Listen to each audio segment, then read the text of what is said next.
Hello guys, അപ്പോൾ ഇന്ന് ചോറിന് എന്താന്ന് നോക്കാം. ഓക്കെ, അപ്പോൾ ഗൈസ് ചോറിന് എന്താന്ന് വെച്ചാൽ ചോറിനിന്ന് കഞ്ഞിയാണ് ഗൈസ്. നമുക്ക് കഞ്ഞി എടുക്കാം. വെറും കഞ്ഞിയല്ല കേട്ടോ, പയറും നല്ല ചീരാമുളകും ഒക്കെ ഇട്ട് വെച്ച സൂപ്പർ കഞ്ഞിയാണ്. ഇനി കഞ്ഞിക്ക് കൂട്ടാൻ 2 മീൻ പൊരിച്ചതെടുക്കാം. പിന്നെ നല്ല ചുട്ട പപ്പടാണ്. പപ്പടം എന്താ അങ്ങനെ നോക്കണ്ട, ചുട്ടെടുത്തതാണ്. ഇനി എന്താ നോക്കാം ഗൈസ്. നല്ല വറവിട്ടെടുത്ത നല്ല പൂളുണ്ട്. ചിലയിടത്തിൽ കപ്പ എന്നാണ് കേട്ടോ പറയുക, ഞങ്ങളിവിടെ പൂള എന്നാണ് പറയുക.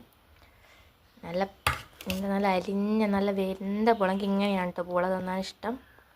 പിന്നെ എന്താ ഉള്ളത് നോക്കാം ഗൈസ്. ഇത് പിന്നെ നല്ല കക്കേൻ്റെ അച്ചാറാണ്. എരുന്തെന്ന് പറയും ഇവിടേക്ക്, ചില നാട്ടിൽ കക്ക എന്നാണ് പറയുക. അപ്പോൾ ഇതൊക്കെയാണ് ഇന്നത്തെ ഊണിന്. എന്താ ഇഷ്ടമായോ? നമ്മൾ കഴിക്കല്ലേ. ഇതൊക്കെ കൂട്ടി ഒരു പിടി പിടിക്കണം ഗൈസ്. ബാക്കിയൊക്കെ വയ്യിലിങ്ങനെ മന്തിയും ബിരിയാണിയൊക്കെ വയ്യിലിങ്ങനെ മുട്ട് മടക്കി നിൽക്കും. അത്രയും ടേസ്റ്റാണ്. അപ്പോൾ ഇത് കഴിച്ച് വരാം കേട്ടോ. Bye bye.